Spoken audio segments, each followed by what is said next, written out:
Unfortunately, some members of the media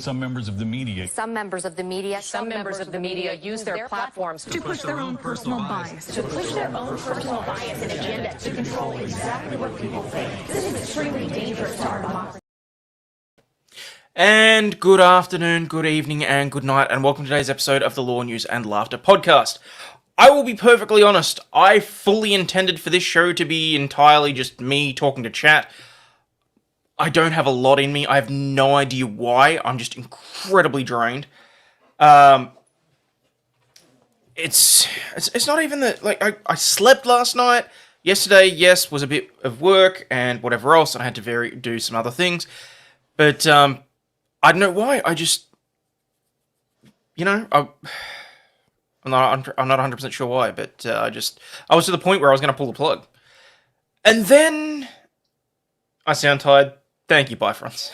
I am, unfortunately, because it can be friggin' mentally draining to doing this, in addition to, running a law firm, looking after a 5-year-old, looking after a wife, all that sort of stuff. It's just, it's the vicissitudes of life. It's the ups, the downs, it's the twos, the fros. Apparently I just need to build my stamina back up. That's what she said. But anyway, and here's the thing. I was looking through news articles and that sort of thing just to see what would be interesting, what we could talk about, what we could discuss. And Oklahoma provided. For anyone that hasn't seen this, Oklahoma has just introduced a new House bill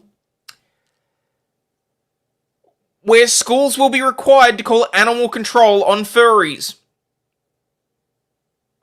So we're going to be talking about that. Berries is tired too. You're on your second coffee. Oh, sorry to hear that. I need to have some of this Aussie overfuel. The other thing is obviously the ups and downs of YouTube and all that sort of shit. Of course, you have the ebbs and the flows, and, I put out a short yesterday that I think got 1,300 views, which I'm still trying to work all this shit out. Like, I don't understand how they do the whole, like, oh, you get 1 million views on a short, you get 1 million views, you get 1 million views. I get it, my content is not mainstream, it's not Mr. Beast, it's not all that sort of shit, so... But, you guys are here, you guys are watching, so that's what's important to me. Animal control on furries sounds like a good idea, though. I'm not disagreeing with you. Admittedly, the bill itself is like 2 pages, and there are caveats as to when animal control can get involved, but I just thought it was funny, so we'll talk about it. The other thing is that here in Australia, there is going to be a landmark class action case against the producers of Roundup, and they're trying to decide whether or not glyphosate is actually going to cause cancer. And even if it does, how important is it in Australia, given that it basically transformed our farming and, primary production, because it allowed the destruction of weeds, it allowed for general cropping to be increased, 3 or 4, 5 times, I don't know. I didn't pay that much attention.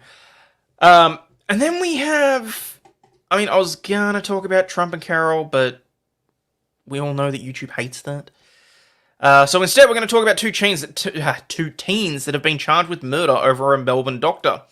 Also, I'll be back to Munich for a court case, because Arnold Schwarzenegger apparently has been detained at the airport over a watch. So, there's that. And then there's a whole bunch of other news articles that I haven't actually had a chance to read through, such as, "You're in big trouble now, Florida woman." In a monumentally moronic scheme, a woman admitted that she plotted to submit dog urine she collected in an attempt to cheat a court-ordered drug screening. And, we'll sort of go from there. Like I said, peeps, it's going to be... Look, I'll admit, it'll be low energy today. I'm not going to lie. For anyone that would rather crack on tomorrow, whatever else, that's up to you. Tomorrow's show will be an hour earlier, because I do have to travel, and I'm thinking that on the days when I do the travel to the regional office, the show will be the hour earlier. I just can't avoid it, really. So, but let's get stuck into it, people. Welcome to today's episode of Law, News, and Laughter.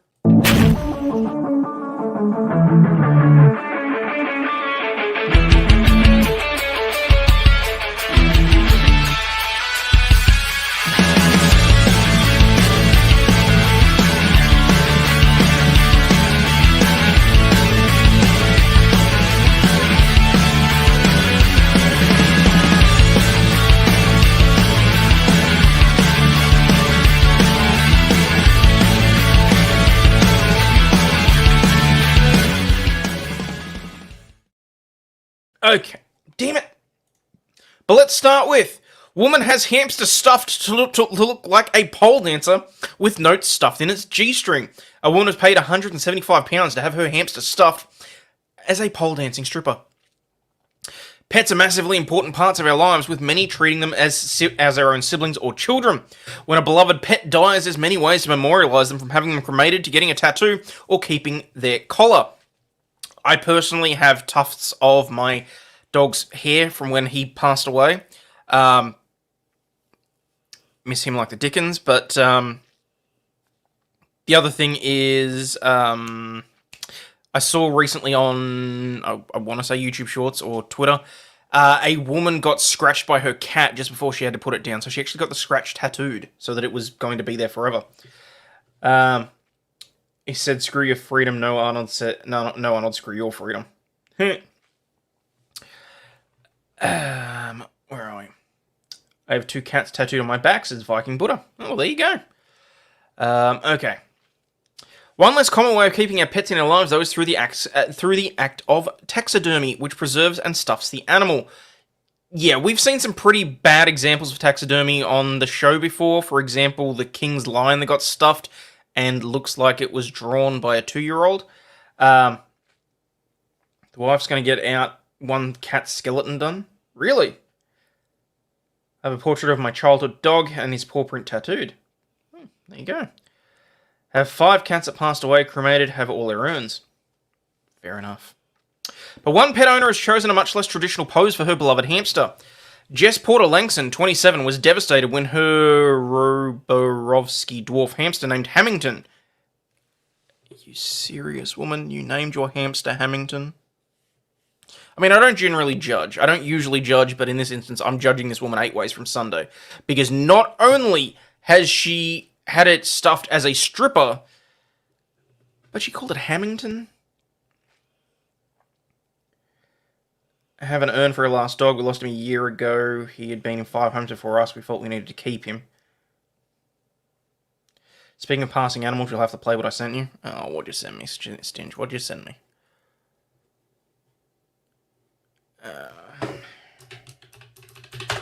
Twitter.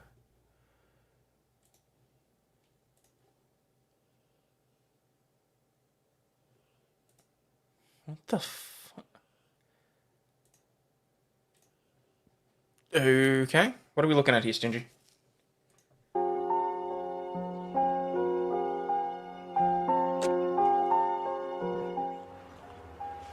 Hello, Laura, love. What are you doing there, then?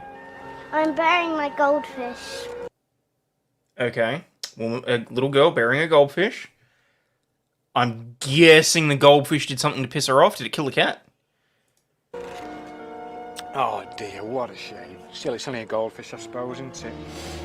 Why are you digging such a big hole, you silly thing? Because it's inside your cat.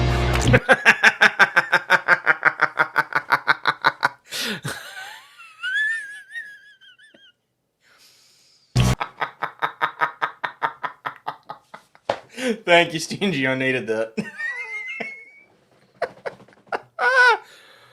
Viking Buddha, I'm from rural Virginia. Amateur taxidermy is a big thing here. You should see some of the wild pieces that come up at the estate sales. How does amateur taxidermy become a big thing in a state? Okay, but one pet owner's chosen. Hamilton died last August after having him for 3 years. She wanted to do something special to immortalise him, so found a local taxidermist artist to turn Hamilton, also known as Hammy, into a pole dancing stripper.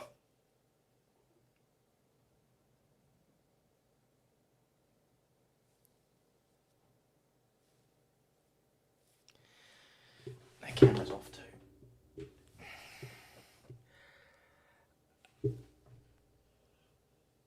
Moon Sausage dropping a $50 super chat. Thank you very much for that. We demand proof of doggo life. Okay, shall do. Extra camera. And this is going to be a pain in the backside for me. Should be that one. I think. And of course let's see, it's either going to show my shot glass on my phone. Nope, there's doggo and there's proof of dog life. Moon Sausage coming in with the big guns. Thank you very much for that.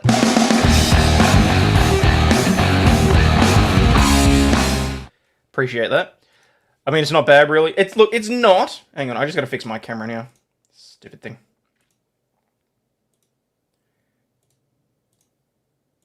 There we go. Alright. Look, it's not a bad job, really. But at the same time, it's like, holy crap, it actually put a G-string on it. Like, I cannot believe I'm gonna say this, but can you see the fact that they've stuffed the G-string? Like, there's a mini can of Pringles or something in there? Amateur taxidermy sounds alarming, taking our chances having Fluffy stuffed with that one. Just as iconic pet is captured in all his glory, wearing a bright pink thong stuffed with dollar bills as he hustles for money, clinging onto a stripper pole. She keeps the taxidermy piece, which cost her $175, next to her bed. Oh, also, I forgot this. Can't believe I forgot about that. Sorry. Wonder how much they charge? £175. Yeah, they charge by the pound. Jess, a music merchandiser, says the emotional support hamster. I'm sorry, what now? The emotional support hamster. Okay. Good evening, Leanne. Helped her through her formative years after moving to London in her early 20s. She said she was blown away by the perfect creation, adding, I bought a hamster and that became a little project over the lockdown. I built him an enclosure out of recycled material and stuff. It was my hobby. He ended up living a really long time. It was 3 years. Why is it getting weirder at every turn? It's a good question. You were on board up until that. Yeah, okay. I only got the hamster because they live for 1 or 2 years and that's all I could commit to. She's got commitment issues. She got a hamster. Hammy died on August 27, 2023, just shy of 3 years after I got him. He passed away in his sleep just of old age. A good way to go. Not like flying into a blender or something like some people's hamsters. It was a really big part of my formative life. For 3 years in your 20s? Is that really a big part of your formative life? Like, it's weird how the tiny Pringles can just seems to follow you about around the room. Chicks into amateur taxidermy are a huge red flag. Don't ask how I know. Just trust me, bro. Oh, I trust you. Yeah, the flying in the blender was a little bit of a red flag for me too. It's like, what the fruit? Wait, what am I supposed to be saying? What the fridge? What the fudge? I'll get there. You thought it was that Disney rat? A hamster's something actually found in the wild. I have no idea. Hang on. Hamsters in the wild. Let's find out. Wild hamsters are found throughout much of Europe and Asia. All hamsters are nocturnal or active at night. They have terrible eyesight, but their senses of smell and touch as well as their whiskers help them navigate. So yes, you actually can come across a wild hamster if you are in Europe or Asia. Huh. What do you know? Hamster randomly breaks their own spines. Whoa! Russian hamsters are well Russian. Interesting. What the hell else did you send me? Oh, stingy. Bad 88. Bad 88. Apparently amateur taxidermy is very much a thing. And you know what? Thank you for that, Stingy, because that image is now going to go on my thumbnail that I had not yet prepared for today. Oh, crap. Now I've lost the damn story. Or was it? It was a Metro one, wasn't it? Of course it was a Metro story. The hamster was so iconic that all of my friends knew Hammy and wanted to see him. He needed something special. I don't even know where the stripping hamster thing came from, but I thought, what's more iconic than a hamster on a stripper pole hustling for money? I was blown away. In my mind, I was preparing for something that wouldn't be right, and I thought I was going to have to tell her to redo it and take my dead hamster apart again. Ew. Ew. Hey, Volpe Fox.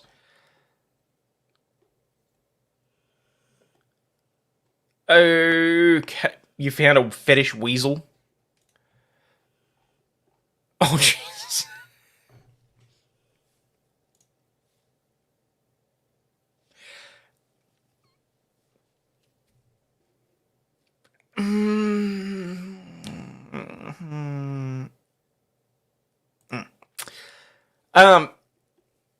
See, I'm not going to be crass, but you know that hamster's been somewhere at least once. Okay, so that's the recycled material. Oh, he's a bit cute. When I saw it, I was just gobsmacked. Like, wow, this is beyond perfect. She did such a good job. I love the thong. She even sewed it out a little fabric. It's so good. I love his little smile as well. He's got this creepy little smile going on. It would be shocking if I ever brought anyone home. I wouldn't know what to tell them. Maybe, just maybe, take it off your bedside table if you're looking to bring a bloke home. Maybe? Like, on the upside, one set is $300 on Etsy. Damn. It's like the Wind of the Willows meets Frankenstein meets Hellraiser. Also, it does look like having put the put her bed at the back, she now seems to be on camera, so I'm quite happy with that. It would be shocking if I ever brought anyone home. Everyone loves him. I pitched the idea to my friends first and asked if it was morally questionable or a good idea, and everyone said I had to do it. He deserved it. You need new friends. Okay? Because wondering whether or not to turn a hamster, a cute, fluffy hamster that looks like this, by the way, into a pole dancing stripper is not only morally questionable, it's a serial killer red flag. Like, seriously. Hey, Linda. Taxidermist B. Osterowska, who created the piece, said it was such a pleasure meeting Jess and helping her to immortalize Hammy. His little pink thong was a bit of a different project than my usual horror creations. Okay, that explains a little bit. But this, along with the fact that he's a beloved pet, made it even more special.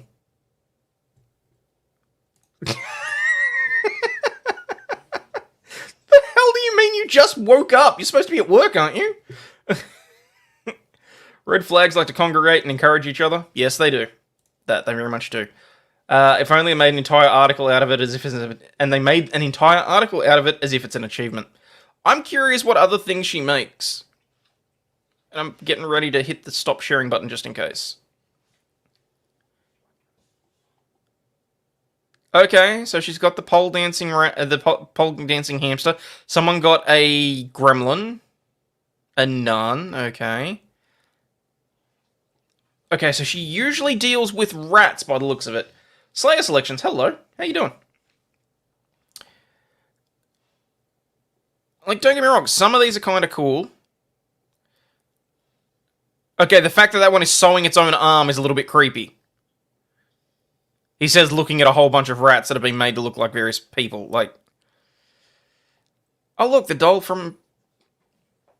Okay, why are we looking at a hamster's ass there? Or is that a rat's ass? Oh look, a flying rat's ass. Don't forget, people, Aussie Overlawd merch. Go and get your flying rat's ass t-shirt.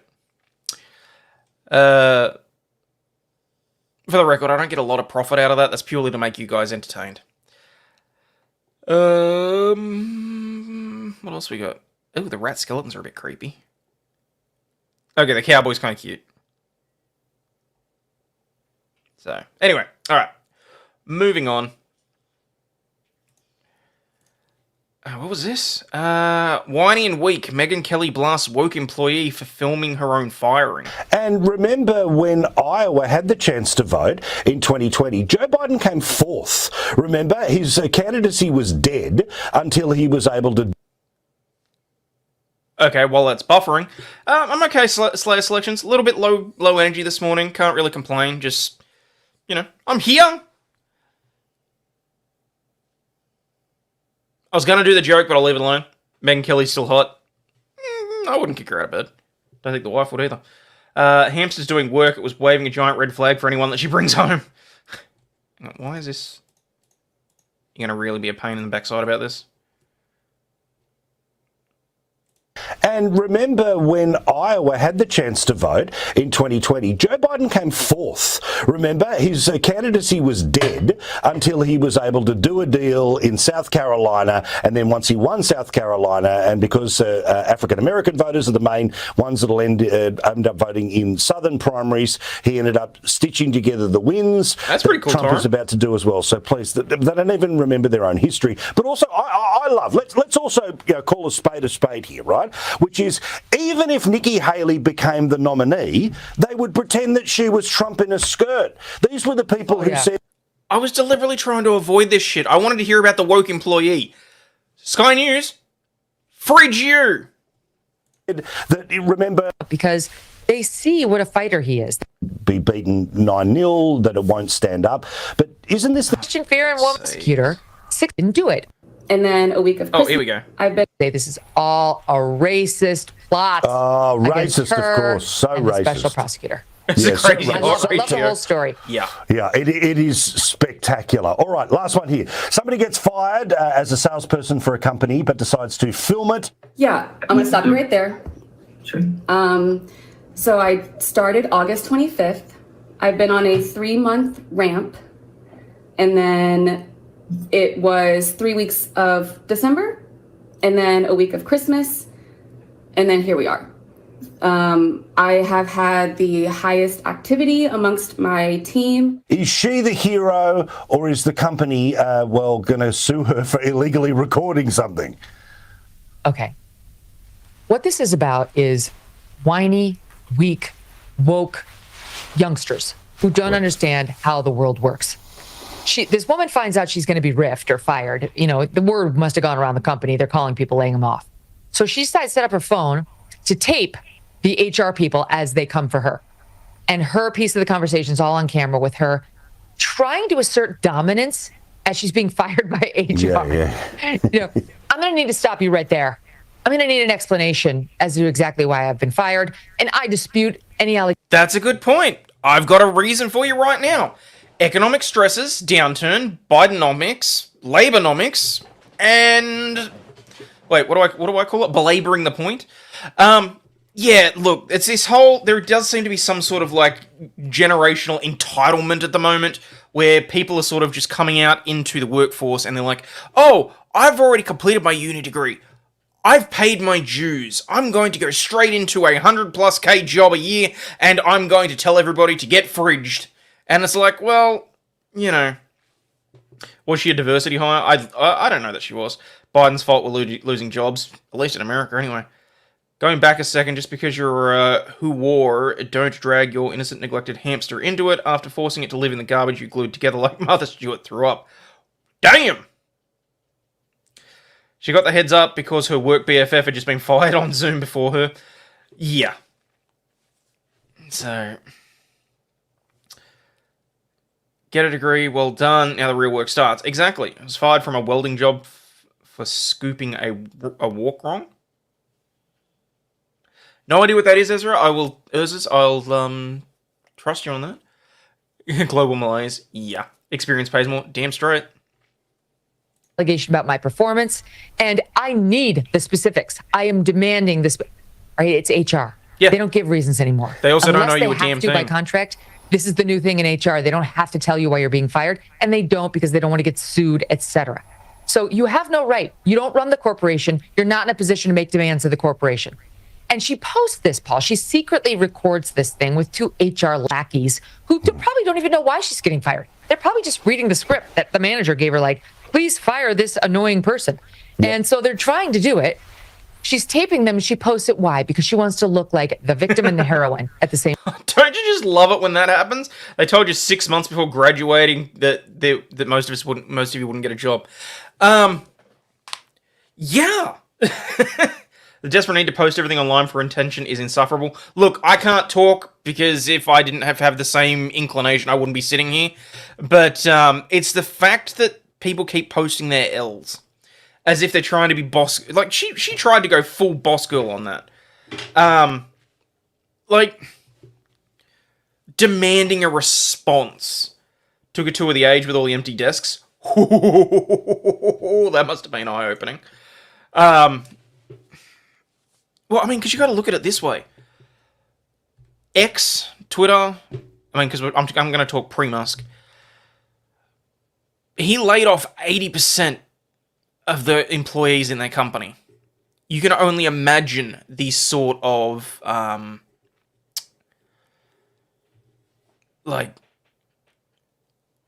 glut that a legacy media organization would have as well.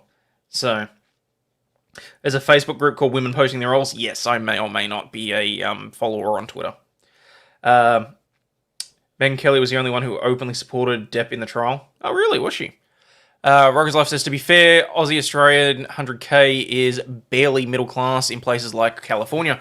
Well, now thanks to the government and their stage 3 tax reforms, 100k isn't really even middle class anymore, which is insanity. My boss had me scoop snow and fired me because he said I did it wrong. The other guy didn't get fired. It wasn't even the shop sidewalk. It was the walk at his downtown office. Oh, screw that. If it's a right to work state, they don't have to tell you shit. Elon was the best thing that could have happened to Twitter. Yep. Same time. I've been wrongly fired, and look at me, asserting my power, demanding answers, and then holding corporate America responsible for the way they treat young people in this terrible economy. No, not it, sister. Almost everyone's been fired, or didn't get a job that they really wanted, or had a professional disappointment. And you know what the most of us do, what most responsible, mature people do? They go, they have a drink, they have a cry, they hug their loved one, they feel crappy for about a day, and then they pick themselves up, dust themselves off, and move on. They don't tape the outgoing employer. They don't try to blame someone other than, they don't try to look tough by demanding answers, and I will interrupt you so that I get the information I feel. You know what? Getting fired, getting a demotion, getting rejected from an opportunity is itself an opportunity for you. It wasn't a good match. And when you do things that are crappy to an employer, like tape them without telling them, you know what you do? You invite retaliation. What the company did, not the illegal kind, the justified kind. The CEO of the company then felt the need to comment on exactly why she got booted after 3 months. We can tell when you're crappy at sales right away. And guess what, sister? You were. So she went from being part of a riff where nobody'd be like, oh, okay, maybe it was a budget thing, to, oh, she's bad. She can't sell. She invited it. You know what you do? That's the best part about it. They try to just like snowball it as the economy's bad. We can get rid. She's losing a job because things aren't great, all that sort of thing. She posted this, and then as a result, the CEO turned around and issued a response saying, "No, it was because you were bad at your job." Like, how bad do you have to be at your job over that particular break? Because I think she said, what, August? You had a couple of months, then there's a Christmas break, and now she's being fired? Yeah. Woman recorded a layoff, is unemployable now. Who will hire her? It's a damn good question. Not only that, good luck getting another job. Yep. You say it wasn't meant to be. Didn't work out between me and them. I don't know why I wasn't kept and others were. But it's a comment on me by a company that I could take to heart and ask myself, how can I do better? How can I try harder? How can the next time I not be the whiny, annoying one who tapes people, but the one who gets kept because I've worked so hard and I've been so good they can't ignore me. Instead of doing that kind of self-reflection, this generation goes right to victimhood and doing surreptitious. Just Cause. I go for my fertility testing. Any prayers are welcome. Just Cause, having been in that particular boat, my thoughts are most definitely with you. And I would encourage anyone, because, I mean, let's face it, you know that I'm not particularly religious people. I will say a little bit of a prayer, but if anyone wants to help Just Cause out in that regard, that'd be very much appreciated. In any event, sincere best of luck. And just remember, even if you do get bad results, it doesn't necessarily mean that you won't have a child. Okay?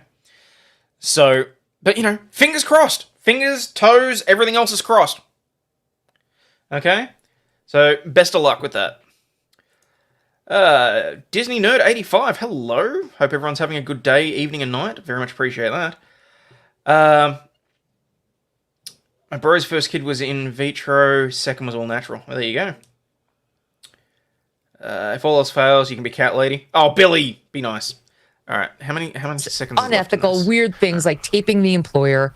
It's wrong. I don't like where society's going. And I really think these young people need to understand, work harder, do better, stop blaming others. Work harder, work smarter. Don't be a whiny bitch. Blame yourself, even if you don't feel that it's justified. It's empowering, and it creates a crisis. It creates an opportunity out of a crisis. It's really simple. I agree completely. I couldn't help but think, though, if this is how she behaves as she loses her job, imagine the poor bugger who tries to break up with this woman at some point in time. I demand answers. When exactly did you fall out of love with me? What was the day that you...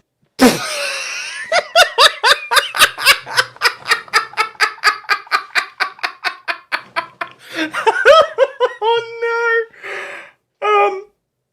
That'll do it.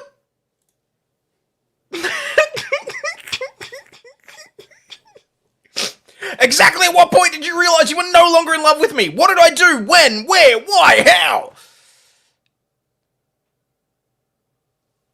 I gotta get like a little red flag that I can wave. If she's laid off, she can collect unemployment. Fired for cause? Maybe not. Well, that's just it. I mean, after this, I'm thinking she was probably fired for cause. You turned... You know what? You're going to get a boiled bunny if you do this to this girl. I don't recommend it.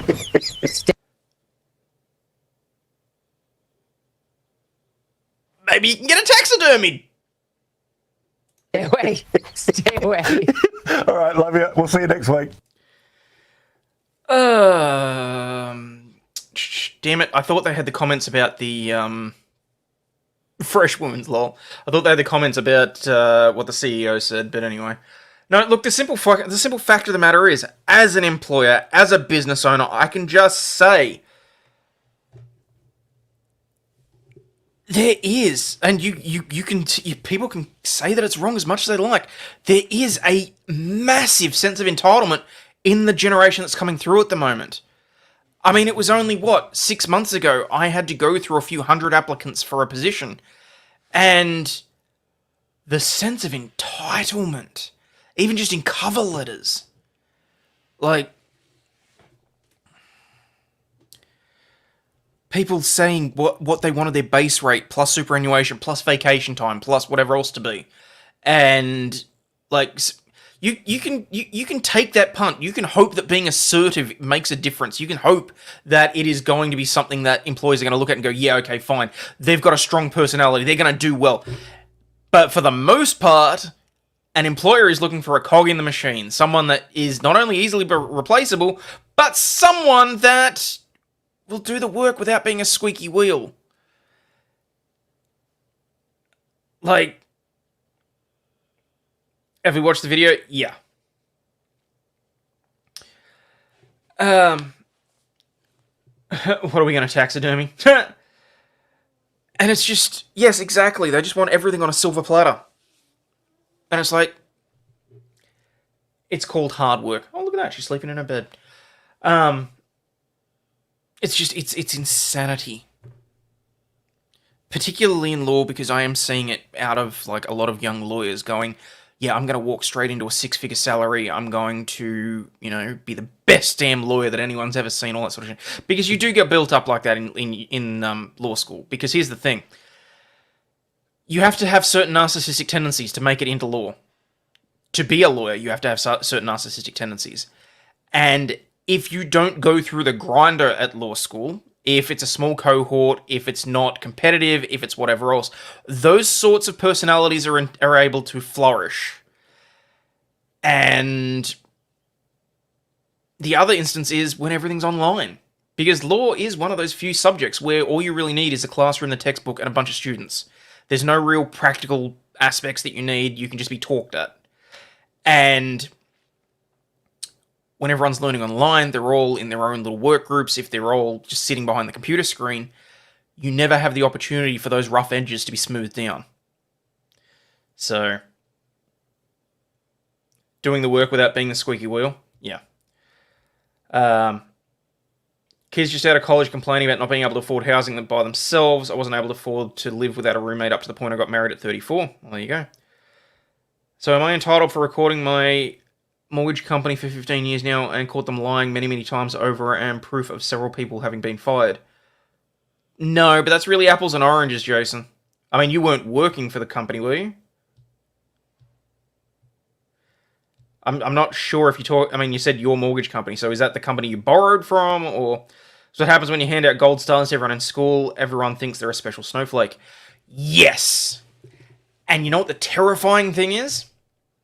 I've seen it with Scarlett. And I feel like I'm failing as a parent because I'm seeing that.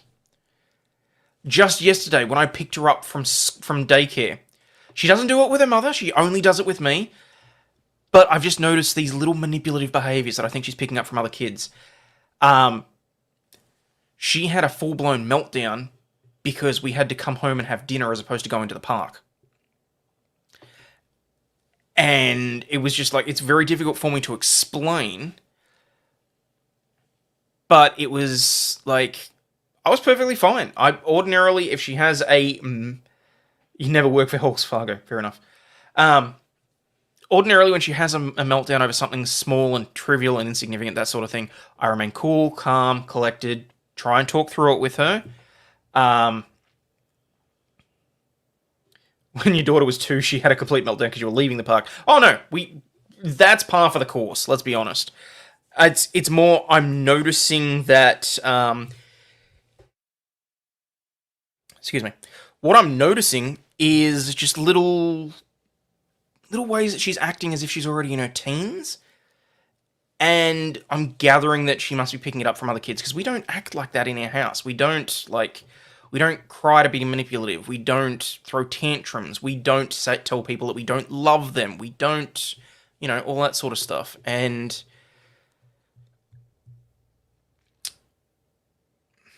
mildly worried that she's getting a little bit spoiled. So I'm going to have to try and work out that. Entitlement starts from home and lack of correction from parents. Fuck you. After exactly what I just specifically said, fuck you. Also, congratulations on getting me to say fuck instead of fridge. No damn notification. Phone went for a swim. Oh, that sucks. Treating her as if she has a decision, as saying decision making, or as an equal will do this. Exactly. And that's part of the reason that's why I can't stand the, oh my god, the school information evenings that we went to. There's certain things about children being included in decision making and making sure that everyone feels safe and secure and that there's no bullying and that there's no, give her the Asian parent treatment. The trouble is that's when I butt heads with the wife. Because I have to be the disciplinarian. But she feels like she's already being the disciplinarian. But at the same time, it's like, I can see that she's treating the little one completely different than I would in a certain situation. And I feel like she's using a very soft kit glove. Don't you dare blame Bluey! Hopefully she'll learn from you acting that way, won't get her anything, and the behaviour will lessen. That's what I'm hoping for. School could also be teaching entitlement. I'm thinking there's a little bit of that too, with the educators. That's why I'm hoping, because she's got like a week left of daycare and then she's going to big school. And I'm hoping that once she's in more of a larger class with kids her own age, with a teacher that's not going to cater to her every whim, and she's just going to have to suck it up. She is literally going to have a cup of concrete. Because I do feel like she's not experiencing any hardships. And I'm genuinely concerned that she's going to turn into one of these entitled brats. And as bad as it sounds, I do feel like I have my hands tied behind my back at times. Both metaphorically and physically. Because obviously you do not strike your child out of anger. Preferably you don't strike your child at all. But, if it's to stop them from running out onto the road and getting hit by a car or something. There's extreme circumstances anyway. I got the Asian parent treatment. Work harder, you get an A, and you want a congratulations. Congratulations is a waste of time. Yeah, it's literally, there's no carrot, it's all stick sort of thing. At the moment, I kind of feel like education is very much focused on all carrot, no stick, unless you're talking DEI and inappropriate stuff in school. And then they're all about the sticks, Cup of concrete, sounds like Aussie wheat picks. Don't have kids, but my wife spent a lot of time on Sunday school teaching from 3 to 5-year-olds. She was very successful with, do you want to Y by yourself, or do you want me to help you do Y? Okay. One of my mom's strategies was keeping us busy with hobbies and goals. That's what I'd like to do. Aiming to get it, so she's going to start ballet. I'd like to get her learning piano. You're also dead inside, tomato. But we'll see. We'll see how we go. We'll see where we go. Also, to anyone that is watching that is not linked up on my Twitter, for God's sakes, why are you not? But the other thing is, I put out a post yesterday that Lady Overlaw'd will be joining us on stream next week. We're going to do a segment of You Laugh, You Lose. So if you've got any clean / mildly dirty / hilarious jokes, feel free to throw them into the comments section so that I'm ready to go. I spent last night telling some really bad dark humor jokes, and I wrote down the ones that she laughed at. I'm not going to say any of them on stream because YouTube will yeet me into Sunday. See you, turn. Blame the generation boomers for how the new generations behave. See, the trouble is that the generation that raised the boomers apparently must have done something right, because they're the ones that have managed to scoop up all the money, all of the property, all of the whatever else. But then everyone was sort of softly, gently with the generations after. Gen X, not quite so bad. Millennials, maybe a lost cause. I'm not sure what the hell the next generation is, like Gen Alpha or whatever they're calling themselves. Clean jokes, you're a bigot. Oh, bite me. Get her into karate, research the school, and they'll teach personal responsibility and restraint. I was thinking that. I mean, I did Taekwondo for a very short period of time, but it did help me with discipline. And really, Gen Zs. Gen Zs are a little bit... no, because there's already a generation coming after Gen Z. Gen Z, again, they're the whingers and the whiners we're seeing come through now. It's the generation after them that I'm really worried about. T-Rex Trucking, hello. Boomers were lucky. Yeah, look, I mean, it's hard times creating hard people, that sort of thing, so... But yeah. And they were the ones that were in government at the time, and now they've closed all the loopholes, so... But anyway, let's move on to something a little less depressing, shall we? Like a murder. 2 teens charged with murder over the death of a Melbourne doctor, Ash Gordon. Victorian police detectives are searching for 2 teenage boys following the alleged murder of a 33-year-old. Police said the 2 16-year-olds were arrested... have charged. Not were looking for. They have been charged. Here's a joke. Wife, I'm pregnant. Hi, pregnant. I'm dad. No, you're not. Oh, no. Police said 2 16-year-old boys were arrested yesterday. They were interviewed by police and both were charged with murder, aggravated burglary, and theft. The pair will appear at the Children's Court at a later date. Police said Gordon was fatally injured following a confrontation on 13 January after an alleged aggravated burglary at his Doncaster home. Jeanette Stevenson, a serious crime division superintendent, said investigators had worked tirelessly since Saturday to identify, locate, and apprehend those responsible for this tragedy. We know that Ash's family and loved ones are grieving. The arrest will not take away the tragedy of this dreadful situation, but we hope that it will alleviate some of their distress. We will continue to provide the support that they require during this time. Ash was a much loved and valued member of the community, and we're all trying to make sense of what has occurred. This type of incident can create fear and uncertainty. We want our community to feel safe in their homes, and to that end, Victoria Police will continue to do everything in their power to make this a reality. Meh. Bailey Law saying, go on full Aussie. Bailey Law, I dropped by Lethal Lightning the other day.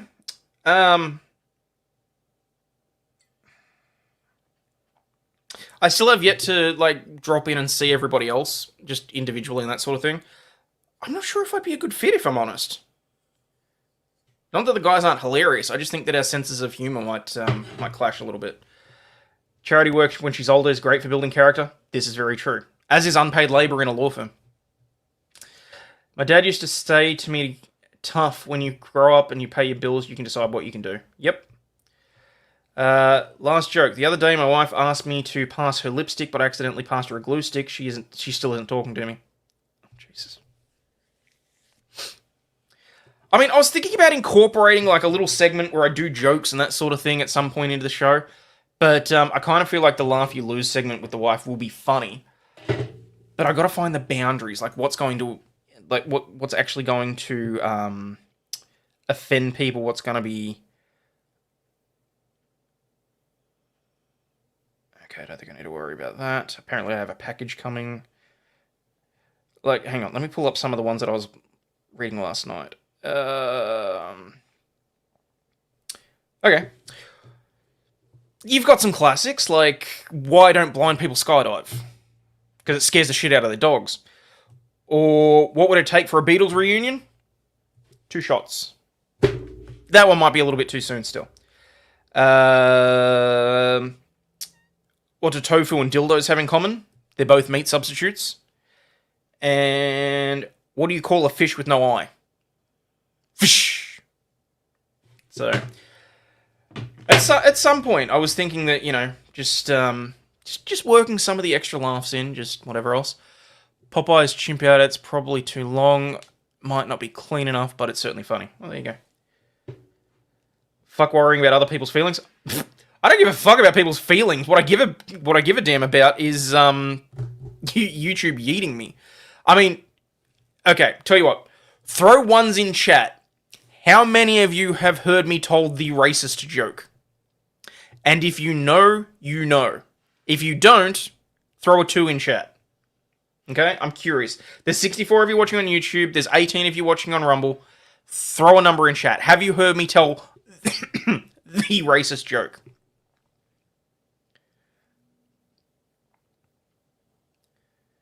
Alright, so we got mostly 2s. Yeah, Stargazer, the trouble is I'm in Australia. We don't have... We don't have free speech. Okay. Because I worked on this joke, and I worked on it for a while, okay? And because at some stage I was thinking about doing my own little, like, 15-minute comedy show or whatever, the trouble is, it's the whole imposter syndrome thing. I'm still not sure if I'm actually funny. So, I will tell the racist joke on the basis that you understand it is a joke, and that, you know... Hang on, where is it? I've actually got it saved in a very specific file on my computer.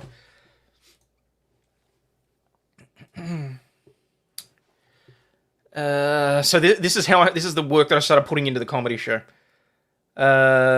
Wife says I want another baby. Husband says that's a relief because I really don't like this one.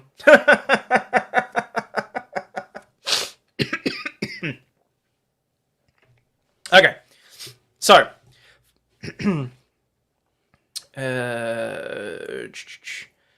you know what? I'll just start with the script, okay? For those of you with a weak constitution, I'm going to be testing the boundaries of what you find offensive. Because to me, offense is something that can only be taken, not given. It astounds me that the Aussie knockabout sense of humour has gone by the wayside. Hang on.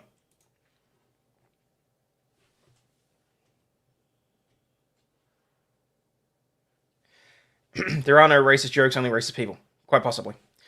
It astounds me that the Aussie sense of humour has gone by the wayside. Personally, I'd prefer to just tell someone to grow a pair, or better yet, to have a cup of concrete and harden the fuck up. So, to ever slightly test the waters, I'm going to start with a vegan and a priest decide to have a contest to jump off a bridge to see who hits the bottom first. Who wins? Society. But, and here we go. So, I'm going to have to change this actually, because I wrote this before my birthday. After almost 34 years on this beautiful planet, I finally got my white privilege card in the mail. I opened up the package and I was like, bitch, yes! I mean, prior to that, people kept offering me drugs. I'd been getting pulled over for being in the wrong neighborhood, or because they thought I didn't know how to use an indicator. But this thing is great. It cost me like $8 online. Honestly, you'd think that with all the racial division that more people would spend the money. I mean, for a mere $8, this card lets you ignore your tragic upbringing, ignore social issues, and your love of chicken and waffles. For a mere $8, this card grants its bearer happiness and success based on the colour of their skin and not the choices that they make or their abilities. The irony is that it's made in China, so there's a good chance it'll break after a couple of uses. I'm offended that you're trying to test to find my offense limit. Well, you know. I hadn't had that memorized, so I read that off the page, but hopefully that got a laugh here or there. Anyway, let's move on.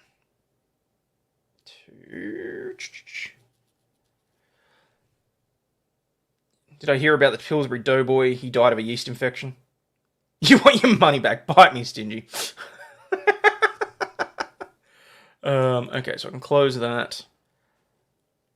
Care about that. Punchline was good, nice swerve at the end. Thank you. Okay. A detective... Oh, hang on. Wrong page.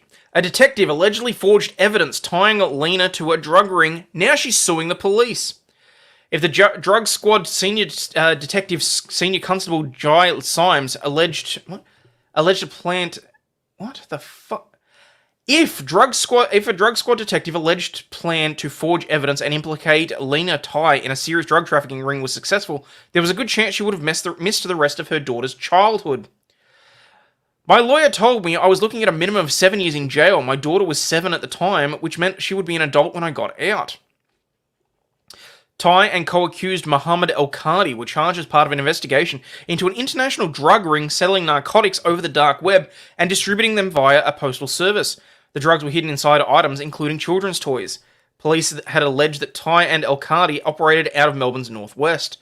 Tai had her charges dropped last year, but she's now going back to court and suing Victoria Police after it was discovered that Symes had allegedly tampered with DNA evidence and handwriting evidence connecting her to the drug ring. I felt almost betrayed, she said from Adelaide, her new home. The people that are supposed to protect us, well, we know they're not, are allegedly doing things to incriminate me. Tai was charged with 2 counts of trafficking in commercial quantity of MDMA and 3 counts trafficking heroin, cocaine, and cannabis after being investigated by Symes and arrested in June 2022. The evidence police planned to use against Tai included a DNA report compiled by Victoria Police forensic scientist Rachel Felsio and a handwriting analysis by James Brandy, also a forensic scientist. After suspecting there were issues with the DNA report, police arrested Symes in March last year and subsequently charged him with misconduct in public office. Police then wrote to Tai's solicitors in April to tell her that Symes was under investigation by the police's internal integrity unit, and that they believed Symes had manipulated the DNA result tying Tai to the crime. The Supreme Court documents filed this week claim that DNA evidence was integral to the charges brought against Tai, as it linked her to latex gloves police recovered from a property in Carnley that were used to handle the drugs, and plastic bags where her DNA was mixed with El-Qadi's DNA. What did Kermit the Frog say at the puppeteer's funeral? Not a word.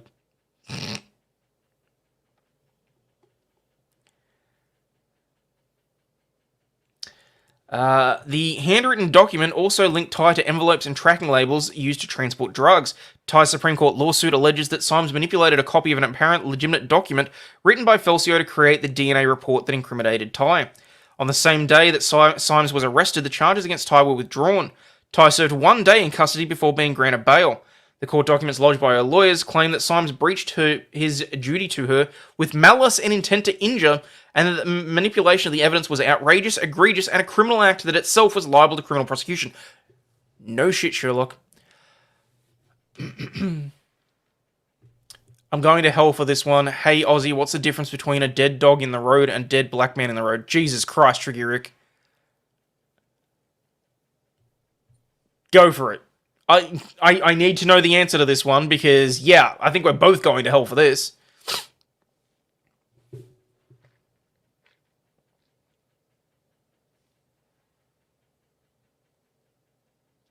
Okay, or not. My wife is in a coma in the hospital. Doc says, go try oral sex with her. I've seen it work to wake people up. So I go in it and come back 5 minutes later and say, Doc, she's choking. The dead dog has skid marks leading up to it. Jesus Christ.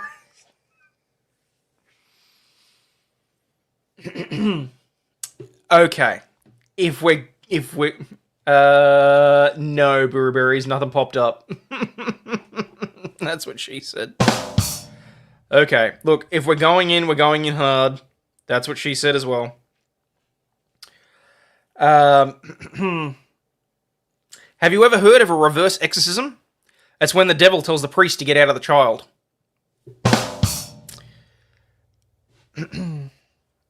I went to a paraplegic strip club the other day. The place was crawling with pussy. What's the difference between a hedgehog and a Range Rover? With the Range Rover, the pricks are on the inside. Oh, no. Remember you started this. Oh, I know I started it. Why is Australia full of creatures that want to kill you? If only you guys had spent more time exterminating the deadly animals like you had the original inhabitants. Holy shit! Burrow berries! Oh, no! Oh. What's the difference between Iron Man and Iron Woman? One's a superhero, the other's a command.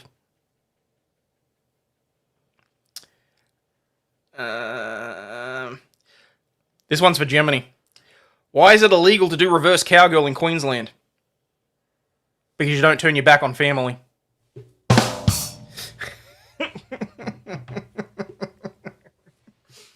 Do you all have Tasmanian jokes like we have West Virginia jokes? I personally have Queenslander jokes, but yeah, we don't really talk about Tasmania because everyone down there has 2 heads and like 3 teeth. So, where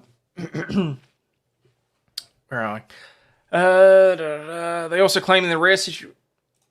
I'll play what I sent. Oh no, what did you send?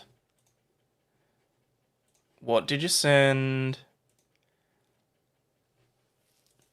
Oh, it's like 2 minutes though. I'll get copy claimed.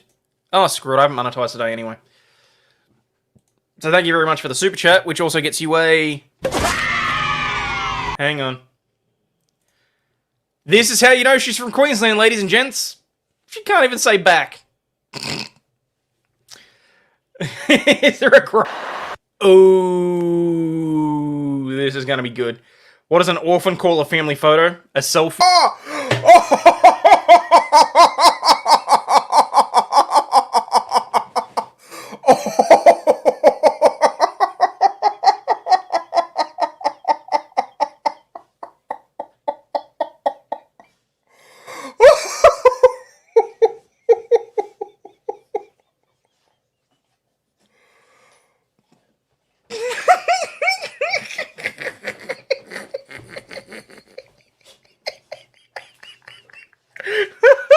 Mama for the win!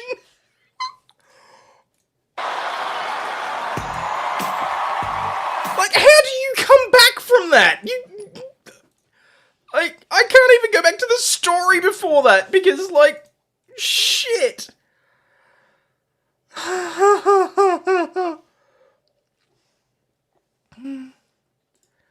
Oh my god. Thank you, Stingy. That was entertaining, to say the least. He broke him. Oh, okay. Alright. I'm gonna go in for the one that I'm fairly confident will lose me at least some subscribers from both the US and the UK. Why can't the UK and the US play chess? Because they're missing a queen and 2 towers. Oh, that's dark. Okay, moving on. Still not as bad as the other one. But I'm not saying the other one, I'm just not. Gonna have to look up more of his stuff. Abso-friggin-lutely, that guy was hilarious. Pause and Thunder's like, too soon. I didn't think you guys cared about the Queen. Alright. A man is suing a former Florida cop seen in a viral video pulling a gun on him after he called police for help.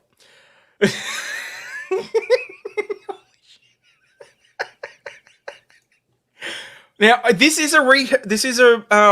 we are returning to this story because I do believe that I looked at this the first time, and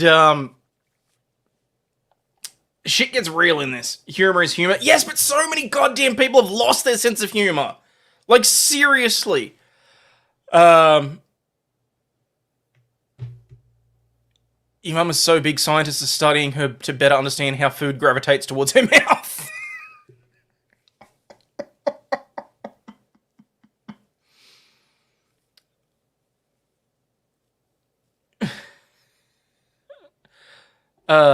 Okay, so a man is suing a former Palm Beach police officer who pulled a gun on him and arrested him improperly after he called police for help. Ryan Gould filed a federal lawsuit against former Palm Beach Police Deputy Department Officer Bethany Guerra on January 10 in Florida, demanding an unspecified amount of monetary damages in the jury trial.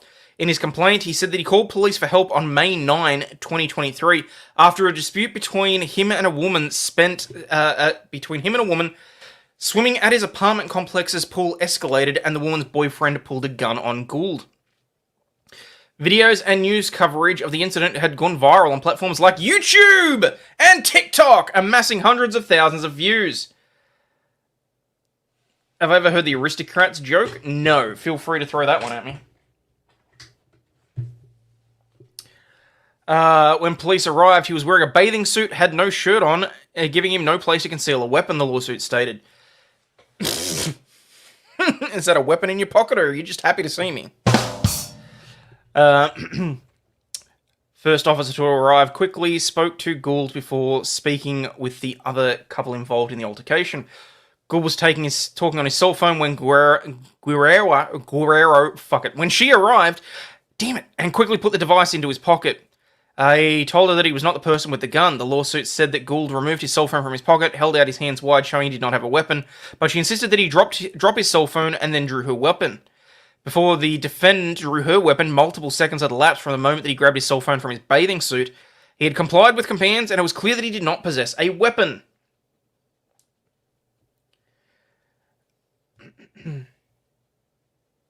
Oh,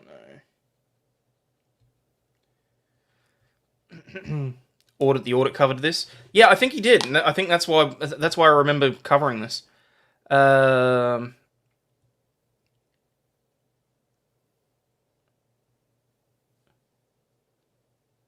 I come from the one province that is blunt and openly racist, says Slayer Selections. Good on you. Nice to know that someone has a sense of humor. I have to look it up. Basically, there's no form. Every comedian makes up their own details. Was a joke famous comedians used to love before they all went PC. Okay. I'll see what I can do with it then. But let's face it, I'm not all that funny. Then ordered him to the ground and forced him to lie on the hot pavement at gunpoint. She mocked and spoke angrily and disrespectfully to him during the altercation, telling him to shut his mouth when he objected to her treatment of him, the complaint said. Shut your mouth. A video shows her telling him, according to the Palm Beach Post. I've been here for 20 years, punk. I'm in charge, not you. Yeah, you keep telling yourself that, sweetheart. The officers arrested Gould and took him to jail, but released him moments before he was to be processed, the complaint said. As other officers arrived to transport him to jail, he complained of health issues and left the scene. The Palm Beach Police Department investigated her conduct and fired her last August, saying she violated several department policies. Gould's lawsuit said he suffered from physical injury, emotional damage, mental suffering and anguish, and lost wages, as well as benefits among other damages due to the encounter. The continued mental anguish he suffered from the incident caused him to relocate to Illinois, his attorney said. James Slater, the attorney for Gould, told Business Insider that Gould was victimised twice on May 9, 2023. First when the man confronted him at the pool with a gun, and second when the officers approached him with their weapons drawn, despite knowing he was not the perpetrator of any crime and did not possess any weapons. We look forward to seeking justice for Mr. Gould, he said. Guerrero does not have an attorney listed yet on the court docket and could not immediately be reached for comment. The goal of the aristocrats joke is to make it as filthy as possible. Gilbert Godfrey won in my vote. Huh.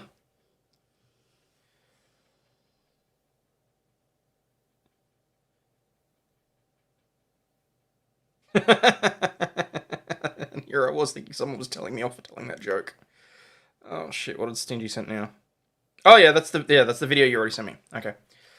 If you go back and watch it, one of Jeff Dunham's last jokes was the Abbott and Costello's baseball skit. Yeah, I love Jeff Dunham. I really do. All right, so we'll go in for another one. Why is there air conditioning in hospitals? To keep the vegetables cold and fresh. There's a documentary about the aristocrats too. Oh, no shit, is there? All right. This could be a thing. This could well be a thing. About 5 years ago, I thought the Dads of Disney on Instagram was cheeky and hot. Now it's, ugh. I'm not even sure what Dads of Disneyland is. How Hulk Hogan used a ballpoint pen to save a teenager from a near-fatal car crash. A teenage girl in Tampa, Florida, is counting her blessings after being saved from a terrifying car accident from two heroic strangers who just happened to witness the incident. It wasn't until she was rescued from the car that she realized her savior was none other than former WWE star Hulk Hogan. According to TMZ Sports, Hogan, with his wife Sky Daly and friend Jake Rask, when they saw the car get clipped by another vehicle and flip over, the men immediately jumped to the rescue. Last night, after we left dinner in Tampa, we saw a car flip in front of us, Daly said on social media. I truly admire my husband Hulk Hogan and our good buddy Jake Rask for springing into action, punching the girl's airbag and getting her quickly out of the car. Luckily, the driver made it out with barely a scratch. By all appearances, she was unscathed, just a little rattled, which is an absolute miracle. Making Walter puppet both Biden and Trump was a genius move. Oh, yeah. After news spread that Hogan was the Good Samaritan in question, he addressed the incident on X. And thank you! A news outlet that calls it X. Love it. Excuse me. And revealed the tool that he used in the moment to save her. The crazy part about the teenager that flipped the car was that without a knife to puncture the airbags to let the air out, an Indiana Rocks Christian School ballpoint pen came in really handy to pop the bags. Thank you, God, all is well.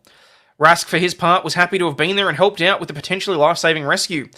We are just glad she's okay and God put us in there at the right time, he said to Fox 13. Oh, that was close. I almost read that. How do you tell if your wife is dead? The sex is the same, but the dishes start to pile up.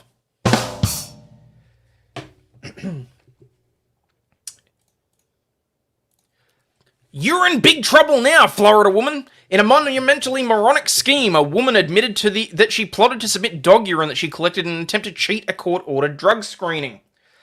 According to investigators, Jessica Beatty, 42, was subject to random testing as a stipulation of release terms relating to her December 28 arrest for possession of drug paraphernalia and driving with a suspended license.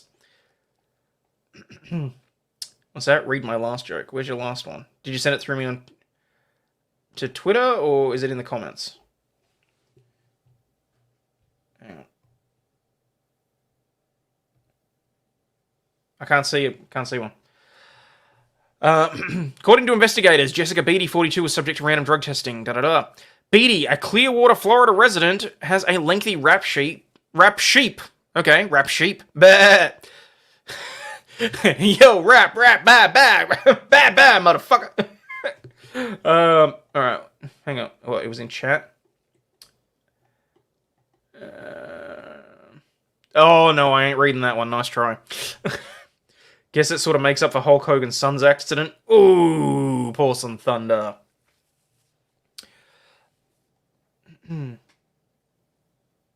Free of her own recognizance, following last month's arrest, Beatty had an appointment Thursday to pee in a cup at the county's misdemeanor probation unit.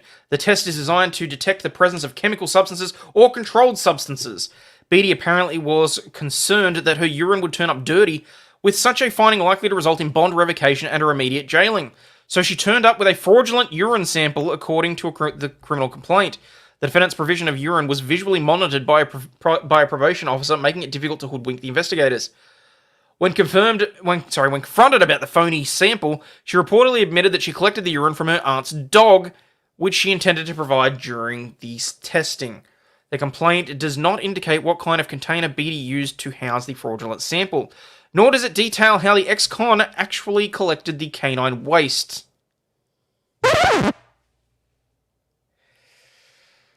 Was the dog female or male? It does make a difference here. The complaint does not indicate what kind of canister that she used to house the fraudulent sample, nor does it detail how she actually collected the canine waste. Pictured above, Beatty was arrested at the probation office and charged with urine testing fraudulent practices, a misdemeanor. In light of the January 11 collar, a judge revoked her prior order, freeing her in the drug driving case. Last year, she launched a cleaning service that incorporated with her boyfriend, an ex-con, whose rap sheet includes convictions for robbery, narcotics possession, disorderly conduct, obstructing police, loitering, and prowling. But does it make up for his 2000s rant about his daughter's boyfriend? I doubt it. I called the sexual assault helpline today. Turns out it's just for victims. You know what? We're going to make this a thing, people. I'm doing this on the fly. But you know what? How about we do a joke of the month? It's only going to be available to Super Chats because, you know what, at some point I do have to actually grift on this. You send me a joke that makes me laugh my ass off. I will hold on to them. And then we can do a vote as to what is the best joke for the month. Okay? I will whittle them down. let's do that. How's that sound? Does that sound fun? Something we can work into the show? What does my dad have in common with Nemo? Neither of them can be found. That's bad. That's bad. Okay. Moving on. A security guard has been arrested with a severed hand in his pocket, and he's been charged with murder. The Pueblo Police Department arrested a security guard working in the Sangre de Cristo Arts Center for first-degree murder on January 10. The police department says that a 26-year-old Solomon Martinez was arrested at the Sangre de Cristo Arts Center, where he was working as a security guard. Martinez was employed by the former county sheriff. Okay, so the former county sheriff had a company, and he was employed by it. He had zero criminal history and passed all background checks before being hired in late December. He says he's only worked for a little over 52 hours with the company before being arrested. When officers arrested him, court documents say Martinez had a human hand in a plastic bag in his pocket.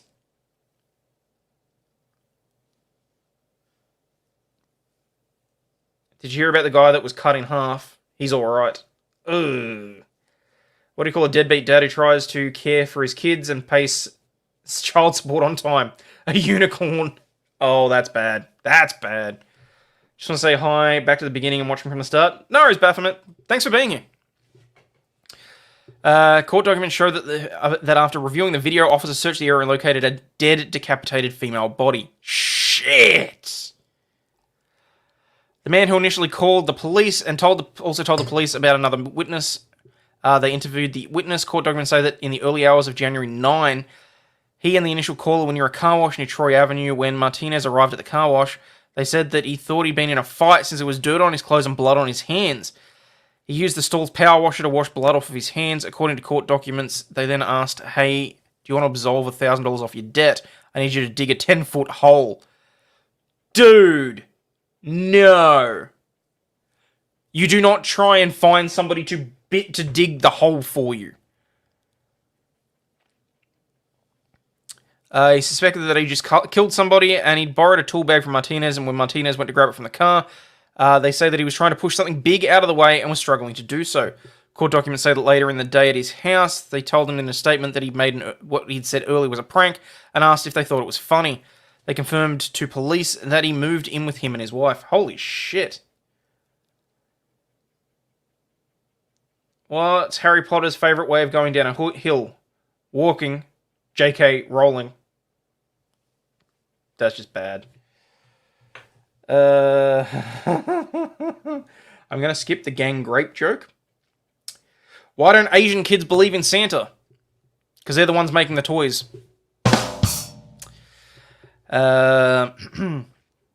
This is horrifying. He's now facing a charge of first-degree murder. I was terrified, beyond terrified. Can't even put into words how physically scared that I was. Well, did you wet yourself? Why do only white people get abducted by aliens? They're easy to see in the dark.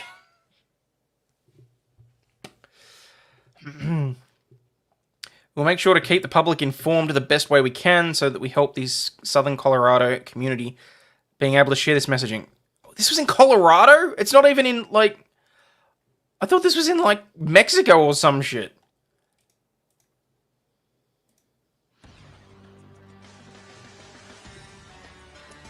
A Pueblo security guard is charged with murder.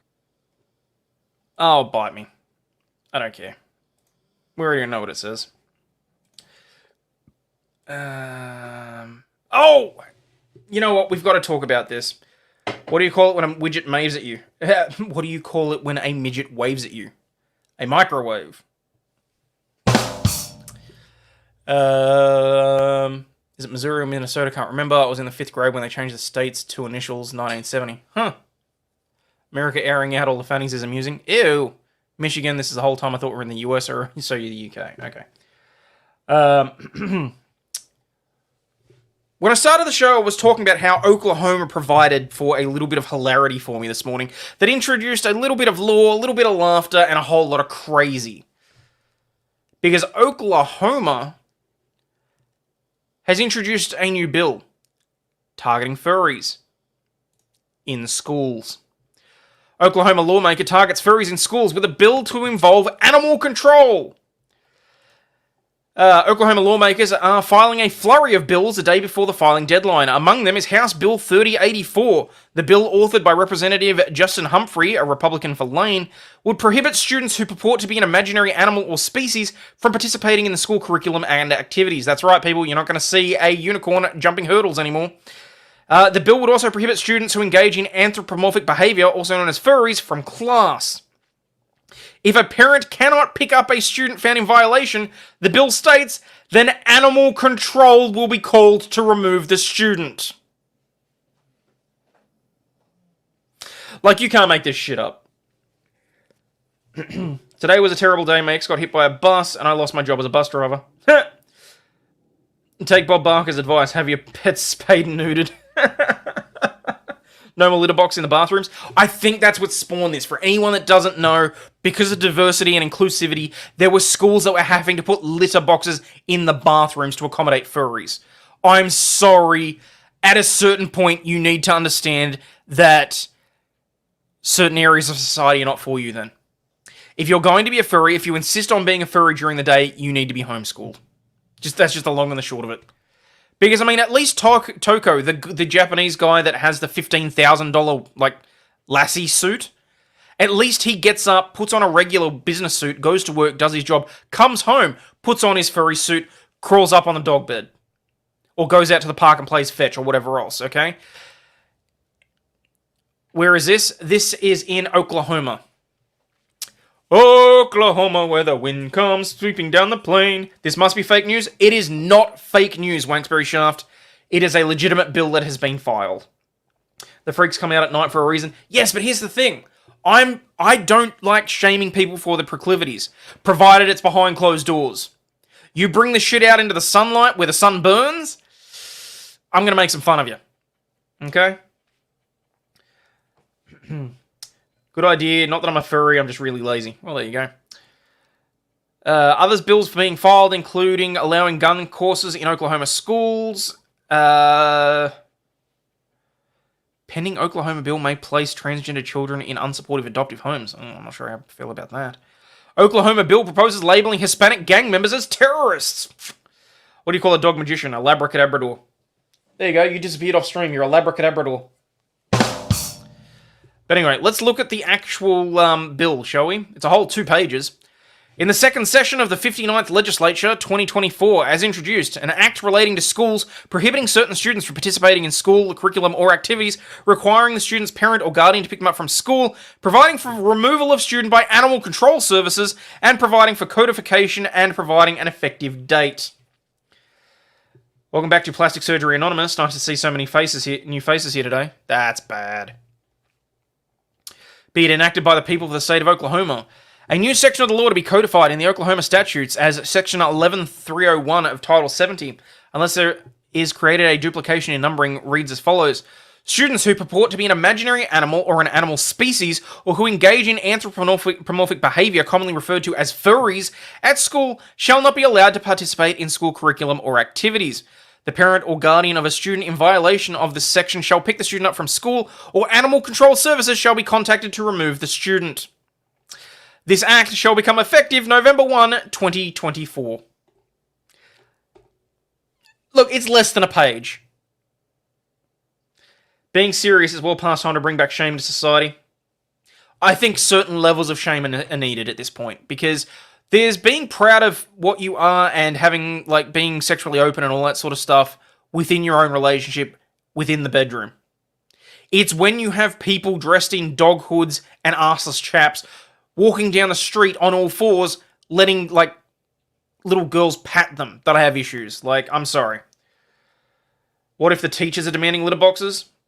Well, they're excluded from this because this relates to students, so I would hope that the teachers are just, being, I don't know, normal. But anyway. So, yeah, there's that. I thought that was interesting.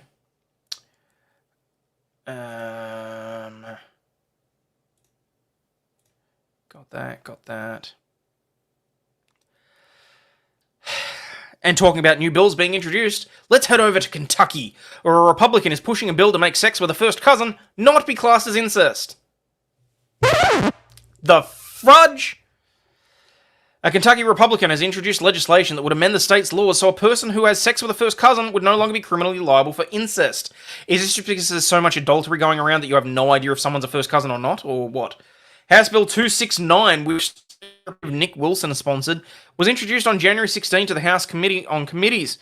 According to the Kentucky General Assembly website, it would strike first cousin from the list of familial relationships defined as unlawful incest in the state. The amendment would also reduce the designation of incest by contact to a Class D felony for some cases unless it is committed with a person who is under the age of 12.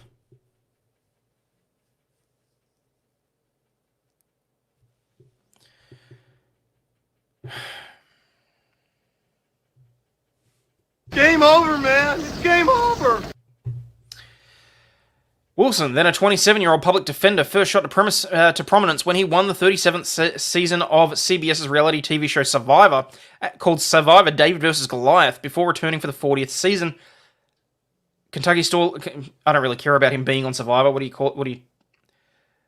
Is their campaign a family project?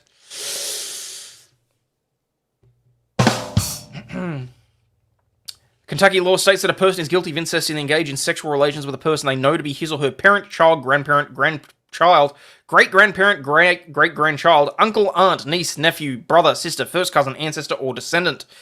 The amendment introduced by Wilson if passed would remove first cousin from the list.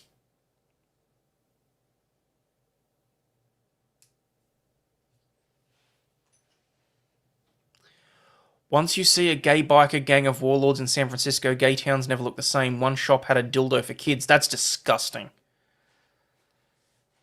Shelbyville. It's all relative in Virginia. I can see it being your first cousin. Just don't rack up your second or third. The first might get mad. Oh, Jesus. It would also alter Kentucky law on parole for violent offenders to include a person who has been convicted of incest by sexual contact within the definition.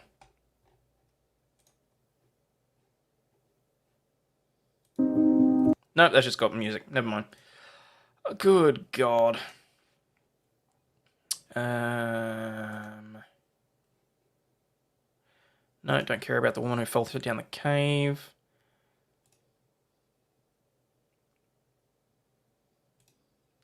The hell is that? Obtundity is a perfectly cromulent word.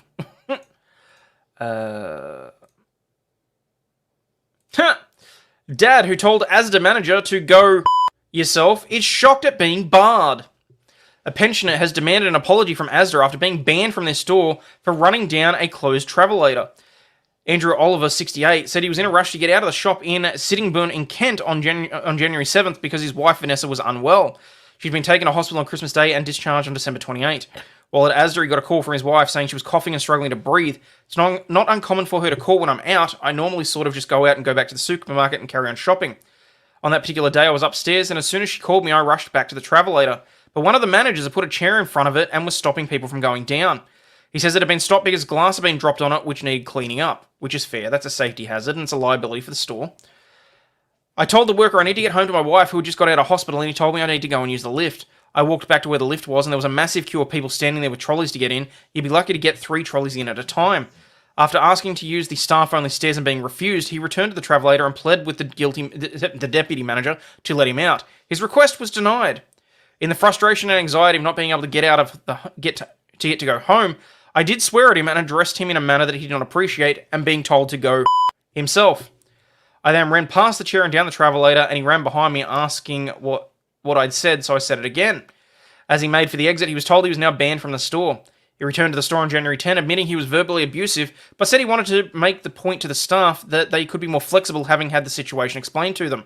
He was approached by a security guard and asked whether he was actually banned, and a manager confirmed he would not be allowed inside for 4 weeks.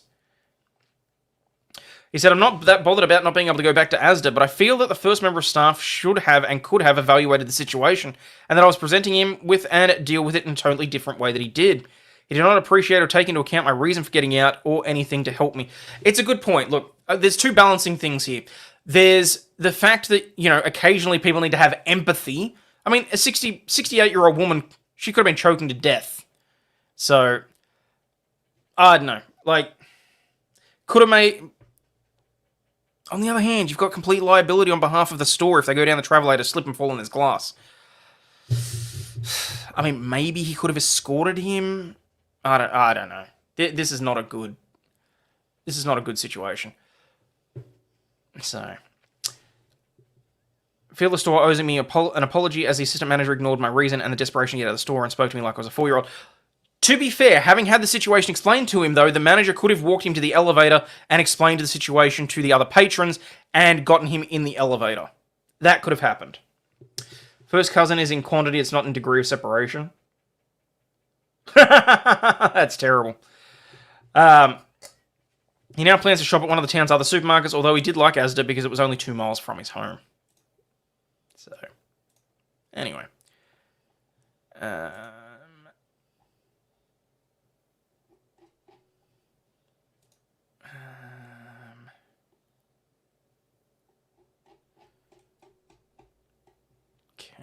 don't care about that. Don't care about China's population declining.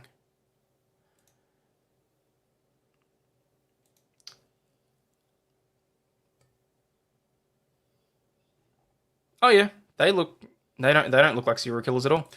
OPP releases new details on pair charged with first-degree murder after body found in the Mississippi River.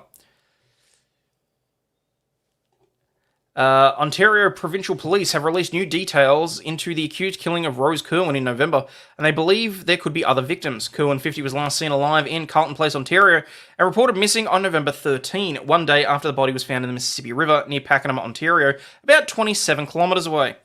Police would later identify the body as Kerwin's and deem her death suspicious. In December, the OPP arrested and charged Marcel Lepence, 56, from Carlton Place, and 23-year-old Samantha Osborne. Wait a second. She's 23? No. Oh, sweetheart. You poor thing. Oh dear. The investigations revealed that the accused both used aliases on social media that include Max Power and Sammy. Max Power! Let's go get something to eat. You like Thai? Thai good. You like shirt? The Ghostbusters secretary. That is not Janine. Leave her alone. Are you down with OPP? Not so much. The aliases were used on a dating website. We're concerned there may be other victims, they said in the video on Tuesday. Police said that they were also still searching for Kerwin's vehicle, described as a blue 4-door 2013 Mazda GX sedan with Ontario license plates CSXW383. Going to take this opportunity, people, to remind you that if you've not already done so, please just reach down and hit that like button. Maybe double check whether or not you're still subscribed. That'd be appreciated, because, you know, YouTube is asshole. And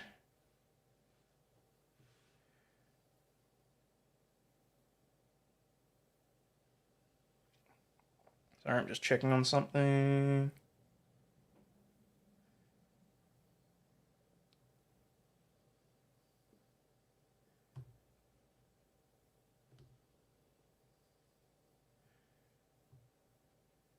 Huh. Yeah, okay, at some point I probably need to fix that. Apparently my out of office still needs to be updated. Whoops. Oh well. Okay, where are we? Nope, don't care about that. Apparently there's been some more planes colliding on Japanese tarmac. Oh.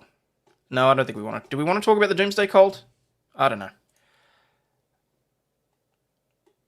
A California man has shown exactly how much there is a lack of empathy in California after he died after being hit by 3 different drivers, but none of them stopped. 2 of the vehicles were traveling the wrong way. A Southern Californian pedestrian died after he was struck by 3 separate vehicles and none of them stopped to help. He was hit at about 11:45 p.m. on Friday at an intersection roughly 20 miles northwest of downtown Los Angeles, the city's police department said in a news release. The pedestrian was identified only as possibly a Hispanic man in his 20s or 30s. You want to talk about the Colts? Okay, we can go back to the Colts. He was crossing San Fernando Road mid-block when a light-coloured pickup truck travelling northbound in the southbound lanes hit him, knocking him to the ground. He was breathing. Business owner Amgad Khalil, who saw the collision from a security camera, said he was trying to get up, but then the man was struck by a large SUV that was also travelling the wrong way. The force of the second hit threw the pedestrian onto the road's southbound lanes, where a mid-sized SUV then ran over him. The pedestrian was pronounced dead at the scene. Police said no suspects have been publicly identified, and a police spokesperson said on Tuesday that there were no updates. Nobody deserved this. Nobody. I wouldn't wish that on my enemy. So there you go. Alright. 2 missing girls found hidden in barrels at a doomsday cult compound. Shocking footage has been released of the moment 2 young girls were found hidden inside a barrel at a remote doomsday cult compound. The girls were among 6 children rescued from a grim polygamist site made up of shipping containers in the Utah desert, where kids were allegedly married off by their dads and sexually abused. Disturbing clips recently emerged of police discovering the youngsters in Lund, about 275 miles south of Salt Lake City, on a bitterly cold, dark night in December 2017. John Coltharp had kidnapped all 4 of his children and handed 2 of his daughters, Adina, 8, and Hattie, 4, to his friend Samuel Schaefer, who reportedly married them and hid them in the makeshift compound.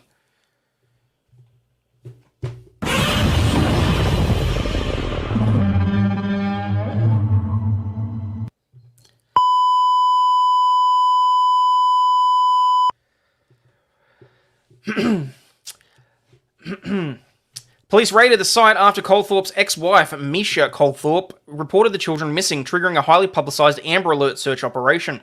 When they arrived, they found Dina and Hattie, as well as Colthorpe's daughters, Lily, 7, and Samantha, 5, who had not been reported as missing.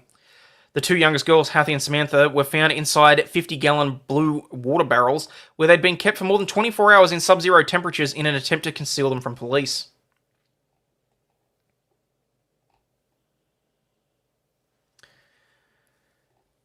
Chilling images showed them barefoot in thin leggings and pajama bottoms being rescued from the barrels, while the older girls were found in an abandoned trailer. Colthorpe's sons William, 7, and Seth, 6, were found earlier the same day. All of the children were dehydrated. Ironic, given that they were found inside water barrels, you piece of shit. Both cult leaders were jailed after police feared that Colthorpe planned to marry his daughters off to Schaefer, who was described as the prophet of the group that they'd formed, called the Knights of the Crystal Blade. Police believe Schaefer was grooming Colthorpe to take over as the prophet of the cult, and court documents show they both married a relative off to the other. Prosecutors said that they'd secretly married each of the other's 2 daughters, who were aged 4 to 8.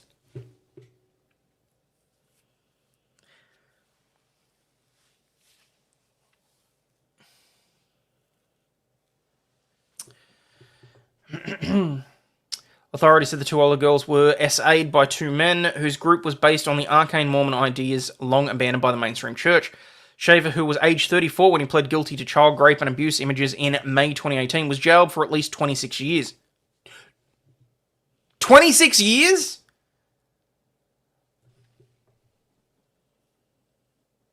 Even worse, the girl's grandparents were okay with it. Jesus Christ. 3 months later, Colthorpe, then at 35, admitted to sodomy and child bigamy charges and was locked up for at least 25 years. On the website they had created about their cult, he wrote, "A man to whom a woman is sealed need merely place his wife's hand in the hand of another, and she should be submissive to him to whom she has been given. Whether it is to be temporary permission or eternal union, according to the order, she may have intercourse with him and he with she." They were brought to justice after Colthorpe's wife, Misha, had fought for custody of their 4 children when he took them to join Schaefer. Colthorpe... Oh, look at the...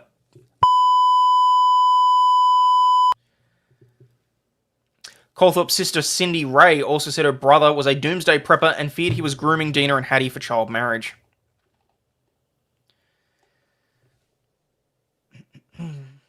The dads checked in to make sure the girls were intact before handing them over. Oh my god.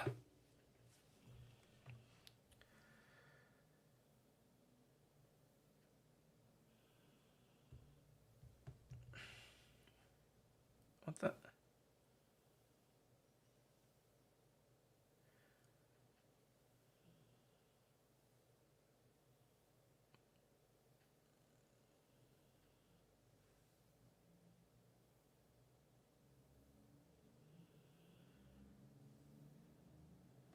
What?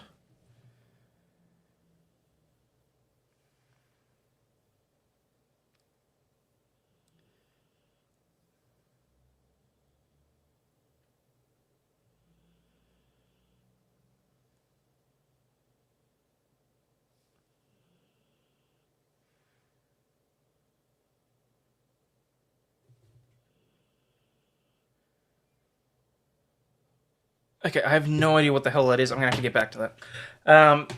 Hope the men get prison justice. One would hope so. The dad's grandparents were being used by the dad to get the government checks. Oh, Jesus.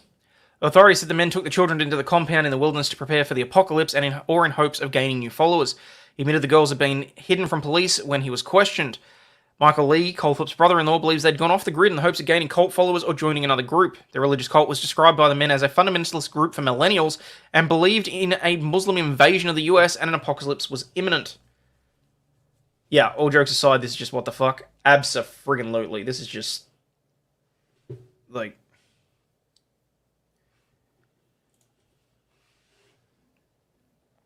Old defective wood chipper that runs slow sounds like it's needed for these men.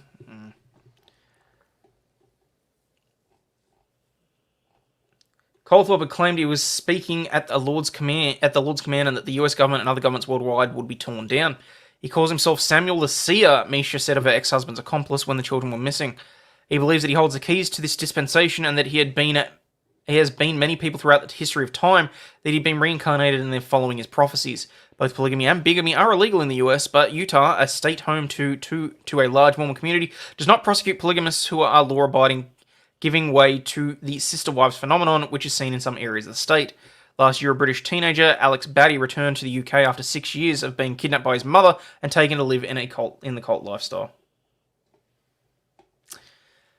That's just messed up. That's all that is.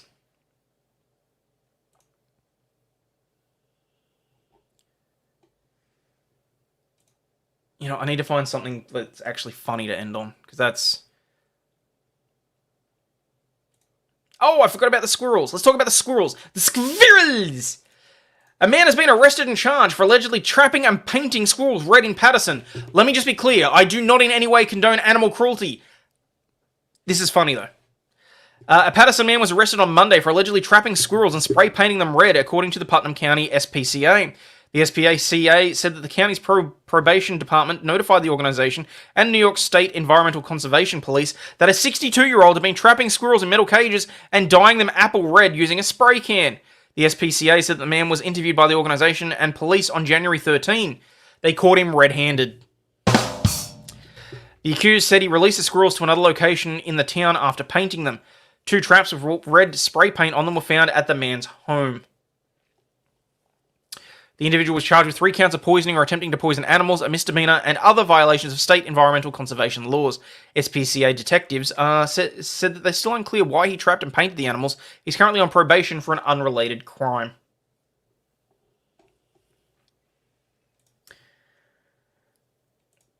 So, there's that.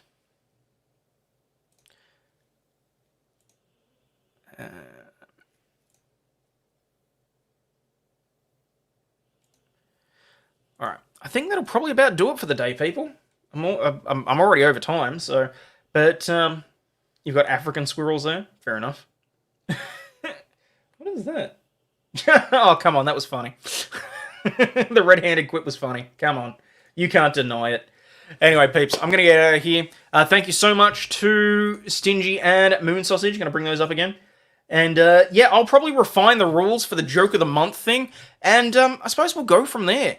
If you do have any ideas of anything that you'd like to see on the channel, any ideas as to how I might be able to grow, expand, basically how I can be entertaining to you, leave them down below in the comments, hit me up on Twitter or Discord. It takes all of 2 seconds to check whether or not you've hit the like button, which would be very much appreciated.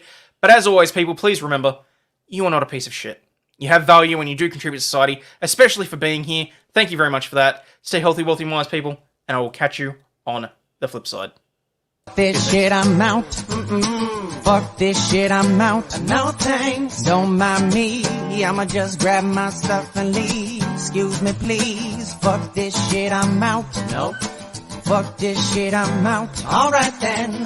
I don't know what the fuck just happened, but I don't really care. I'ma get the fuck up out of here. Fuck this shit, I'm out.